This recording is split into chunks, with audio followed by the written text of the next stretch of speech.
Herkese selamlar arkadaşlar. Bu videoda e-ticaret satıcılar için en önemli metriklerden bir tanesi olan, belki de en önemlisi olan conversion rate, yani Türkçe ismiyle dönüşüm oranından bahsedeceğiz.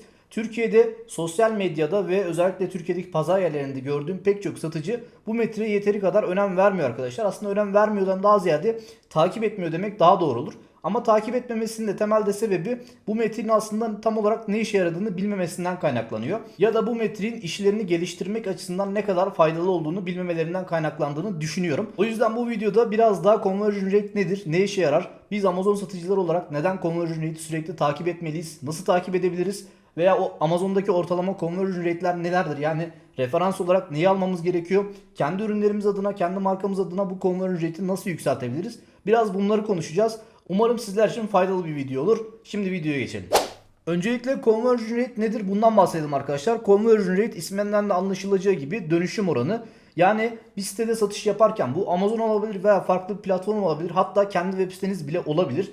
Burada satış yaparken ürünlerinizi günlük olarak veya haftalık olarak belirlediğiniz periyot aralığında kaç kişi ziyaret etmiş, kaç kişi ürünlerinize bakmış ve bunlardan kaçı satın alma yapmış veya tersten bakarsak kaçı satın alma yapmamış. Bunun tespitini yapabilmek için kullandığımız önemli metriklerden bir tanesi. Şimdi sunum üzerinden devam edeceğim. Burada arkadaşlar conversion rate nasıl hesaplanır? Öncelikle bunun formülünü bilmemiz gerekiyor. Her e-ticaret satıcının bunun formülünü ezbere biliyor olması gerekiyor. Burada hesaplama yaparken kullandığımız formül çok basit aslında. Gelen sipariş adedi bölü ürünümüzü ziyaret eden veya sayfamızı ziyaret eden ziyaretçi sayısı çarpı 100 dediğimiz zaman yüzdelik olarak bu orana ulaşabiliyoruz. Daha sonrasında Amazon'da conversion rate'i nasıl bulabiliriz? Bundan bahsetmek istiyorum arkadaşlar. Amazon'da conversion rate'de bulmak için satıcı panelimizde report sekmesi altından business report'a tıklamamız gerekiyor. Öncelikle daha sonrasında business report'a tıkladıktan sonra açılan ekranda sol taraftaki menüden Buy As başlığı altında, burada da görebileceğiniz gibi işaretlenmiş, Buy As başlığının altında Detail Page Sales and Traffic başlığına tıklamanız gerekiyor.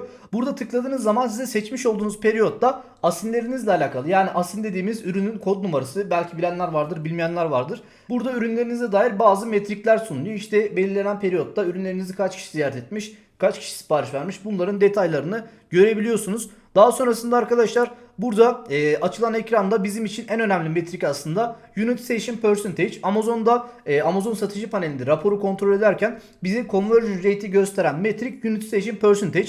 Burada altta da görebileceğiniz gibi Utilization Percentage conversion rate ile aynı şey demektir. Hesaplaması ise burada arkadaşlar gördüğünüz sütunlarda Units Ordered, şurada görebileceğiniz Units Ordered sütunuyla Session sütununun kullanılmasıyla hesaplanıyor. Units Ordered bildiğiniz gibi sipariş edilen miktarı gösteriyor bize. Daha sonrasında bunu Session, yani oturum, sayfamızı ziyaret eden kişi sayısına böldüğümüzde ve bunu 100 ile çarptığımızda yüzdelik bir oran buluyoruz. Bu yüzdelik oran bizim ürünümüzün conversion rate olarak düşünebiliriz. Ayrıca arkadaşlar burada bir de reklamlar için conversion rate var. Reklamlar için de örneğin işte Amazon'da bir reklam açtık, bir PPC kampanyası açtık. Bu reklamları devam ettiriyoruz. Burada da yine conversion rate'i sürekli olarak takip etmemiz gerekiyor ki reklamımızın performansını ölçebilelim. Burada da conversion rate'i tespit etmenin formülü Units Ordered, yani yine sipariş verilen miktar ve bölü klik sayısı. Klik sayısı da bize ziyaretleri gösterdiğinden dolayı direkt bu klik oranına böldüğümüz zaman ve bunu 100 ile çarptığımız zaman direkt olarak geri dönüşüm oranına sahip olabiliyoruz ve reklamımızın geri dönüşüm oranını tespit edebiliyoruz arkadaşlar. Daha sonrasında ideal conversion rate ne olmalıdır? Bunu konuşalım. Burada arkadaşlar ekranda da görebileceğiniz gibi bazı veriler var. Bu veriler Millward Brown dijital pazarlama şirketinin yapmış olduğu bir araştırma neticesinde ortaya çıkmış. Burada Top 500 perakende alışveriş sitesinin conversion rate ortalamaları gösterilmiş. Sol tarafta gördüğünüz gibi.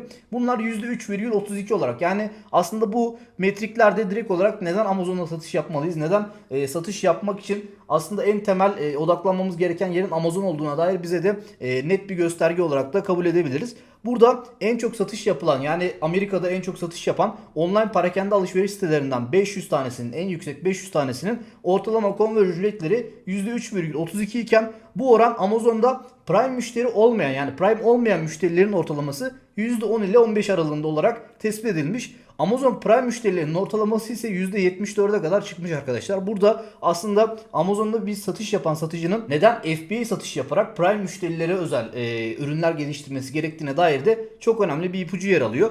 Burada Prime olmayan müşteriler tabii ki %10-15 aralığında bir geri dönüşüm oranına sahip olabiliyoruz. Ama Prime müşteriler direkt olarak Amazon'un Prime avantajlarından da faydalandığı için bunların satışa dönüşme ihtimalleri, Amazon'da bir arama yaptıktan sonra satın alma ihtimalleri normal Prime olmayan bir müşteriye göre daha yüksek, çok bariz bir şekilde daha yüksek olduğunu görebiliyoruz. Daha sonrasında arkadaşlar burada düşük conversion rate neden kaynaklanır ve nasıl yükseltilebilir? Biraz bundan konuşacağız. Öncelikle arkadaşlar düşük conversion rate'in bana göre 4 tane temel sebebi vardır. Bunlar optimize olmayan bir ürün listesi, olumsuz müşteri yorumları, yanlış fiyatlandırma ve yanlış reklam kampanyaları olarak sayabiliriz. Optimize olmayan bir ürün listesinden neyi kastediyoruz? Aslında liste optimizasyonu çok geniş bir kavram olarak düşünebiliriz arkadaşlar. Bunun içerisine ürün görsellerini ekleyebiliriz, ürün başlığını ekleyebiliriz. Listede kullandığımız, yani ürün sayfasında kullandığımız anahtar kelimeleri ekleyebiliriz. Yani çok fazla etken var bir listenin optimize olmasını ya da olmamasını etkileyen. O yüzden genel olarak şunu söyleyebilirim. Ürün listenizin müşteriyi satın almaya ikna etmeyen bir şekilde hazırlanmış olması çok önemli bir conversion rate'in düşük olmasına sebebiyet veren etkenlerden bir tanesi. Daha sonrasında olumsuz müşteri yorumları. Olumsuz müşteri yorumları tabii ki tahmin edeceğiniz gibi bugün bir müşteri olarak da biz satın alma yapacağımız zaman internette bir ürün araştırdığımızda ilk olarak baktığımız yer daha önce de satın almış olan müşterilerin yorumları oluyor, geri dönüşleri oluyor. Dolayısıyla burada da ürünlerinizle alakalı bir olumsuz geri dönüş varsa, olumsuz yorumlar varsa bunlar da conversion rate'inizi düşüren temel etkenlerden bir tanesi olacaktır. Daha sonrasında yanlış fiyatlandırma. Yine yanlış fiyatlandırma da conversion rate'in temelde düşük olmasına sebebiyet veren etkenlerden bir tanesidir. Çünkü neden? Ürün listeniz belki çok iyi hazırlanmış. Ürününüzün gerçekten kalitesi de çok iyi. Ama ürün fiyatlandırmanız rakiplerinize göre çok yüksekse arkadaşlar, burada birçok müşteri sizin ürününüze bakacaktır, tıklayacaktır ama satın alma yapmadan çıkacaktır. Dolayısıyla bu da direkt olarak conversion rate'inizin düşmesine sebebiyet verecektir. Dördüncü maddemiz ise yanlış reklam kampanyaları. Burada yanlış reklam kampanyalarından kastettiğim şey ise Amazon'da özellikle reklam açarken veya Google üzerinde de bunu düşünebilirsiniz. Herhangi bir reklam kampanyası düzenlerken belli anahtar kelimelerde reklamlar veriyoruz. Bu anahtar kelimelerin tespitinin yanlış yapılmış olması, yanlış kelimelerde reklam yapılması, dolayısıyla yanlış hedef kitleye reklam yapıldığı için sizin ürününüze yönlenen müşterinin yanlış bir kitleden oluşmasına sebebiyet verecektir. Dolayısıyla ürününüze, ürün sayfanıza tıklayan birçok müşteri olabilir ama bunlar tam olarak aradıkları şey sizin ürününüz olmadığından dolayı satın alma yapmadan çıkış yapacaklardır. Dolayısıyla bu da conversion rate'in düşmesinin çok önemli etkilerinden bir tanesi. Peki bunları nasıl düzenleyebiliriz arkadaşlar? Öncelikle optimize olmayan bir ürün listesi. Optimize olmayan bir ürün listesini optimize etmenin temeli aslında ilk önce görsellerden geçer. Ürün görselleriniz bir kere kesinlikle satın almaya ikna edici, profesyonel olarak hazırlanmış, gerekliyse insan figürünün de kullanıldığı şekilde ürünün avantajlarını gösteren, yani müşteriler ürünü satın aldıkları zaman hayatlarında ne gibi farklılık olacak, nasıl görünecekler, bunu müşterilere gösteren, satın almaya ikna edici görseller olması gerekiyor. Daha sonrasında yine bunu ürün başlığının düzenlenmesi, yani ürünü tam olarak tanımlayan anahtar kelimelerle ürün başlığının hazırlanması veya ürün açıklamalarının yine ürünü tam olarak tanımlayan anahtar kelimelerle hazırlanması olarak da devam ettirebiliriz. Bunlar da yine çok önemli noktalardan birkaç tanesi arkadaşlar. Daha sonrasında olumsuz müşteri yorumları. Olumsuz müşteri yorumlarını yönetebilmek için arkadaşlar temelde bu olumsuz müşteri yorumlarının neden kaynaklandığını görebiliyor olmamız lazım. Yani ortada bir sorun varsa bu soruna çözüm üretebilmek için öncelikle sorunun kaynağını bilmek gerekiyor. Yani müşteri olumsuz yorum yapıyor ama bu olumsuz yorumun sebebi ne? Bazı müşteri ürünün ebatlarını yeterince ürün görsellerinden anlayamaz ve ürünü eline aldığı zaman hayal kırıklığına uğrar, gelir olumsuz yorum yapabilir. Bazı müşteri ürünün geç kargolanmasından dolayı bir şikayetçi olur ve buna dair gelip olumsuz yorum yapabilir. Bazı müşteri direkt olarak ürünün kalitesini beğenmez. Yani burada bizim ürünümüze gelen çoğu olumsuz yorum neden kaynaklanıyor? Neden müşteriler bu yorumları yapıyorlar? Temelde buna bakıp daha sonrasında buna göre bir aksiyon almamız gerekiyor. Burada en çok karşılaşılan olumsuz geri bildirimlerin, yani olumsuz yorumların sebeplerinden bir tanesi, örnekte de söylediğim gibi, ürünün ebatlarının müşteri tarafından yeterince anlaşılmamış olması. Ürün görsellerinde gördüğü ürünü eline aldığı zaman daha küçük veya daha büyük bir ürünle karşılaştığı zaman müşteri direkt olarak olumsuz yorumda bulunabiliyor. Buna örnek olarak yine çözüm önerisi, ürün görsellerinizde ürün ebatlarını santimetre cinsinden belki de en olarak, boy olarak net olarak göstermeniz gerekiyor. Burada arkadaşlar yine çok kullanılan yöntemlerden bir tanesi de standart olarak ölçüsü bilinen bir ürünün yanında kendi ürünümüzü koyarak bir kıyaslama yaparak müşteriye ürünün ebatının nasıl olduğunu, ne kadar hangi ölçülerde olduğunu net bir şekilde göstermek bir çözüm önerisi olabilir. Yine aynı şekilde ürünün kalitesinde bir problem varsa demek ki üretimde bir problem var. Burada üreticimizle, tedarikçimizle görüşmemiz gereken noktalar olabilir. Burada yine ürünün kargolanmasıyla alakalı bir problem olursa, eğer FBA satış yapıyorsanız zaten bu sorumluluğu Amazon alıyor.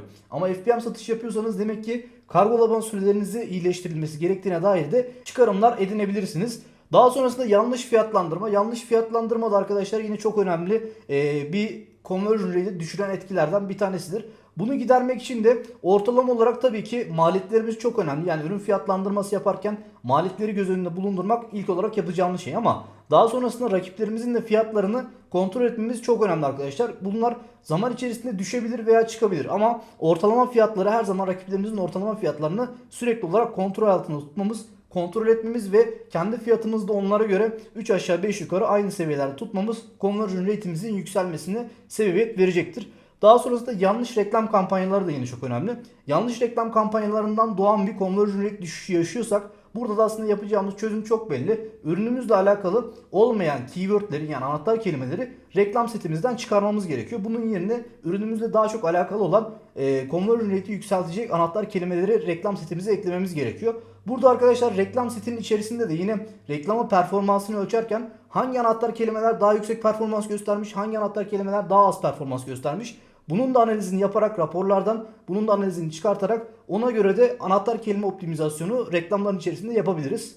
Bir e-ticaret satıcısı için, özellikle Amazon satıcısı için çok önemli olan metriklerden bir tanesi olan conversion rate adına kendi bildiklerimi, kendi düşüncelerimi size aktarmaya çalıştım. Umarım sizler için faydalı olmuştur. Faydalı olduğunu düşünüyorsanız alt taraftan beğen butonuna basarak bana destek olabilirsiniz. Eğer video içerisinde anlamadığınız herhangi bir nokta varsa da yorumlardan direkt olarak bana sorabilirsiniz. İzlediğiniz için teşekkür ederim. Görüşmek üzere, hoşça kalın.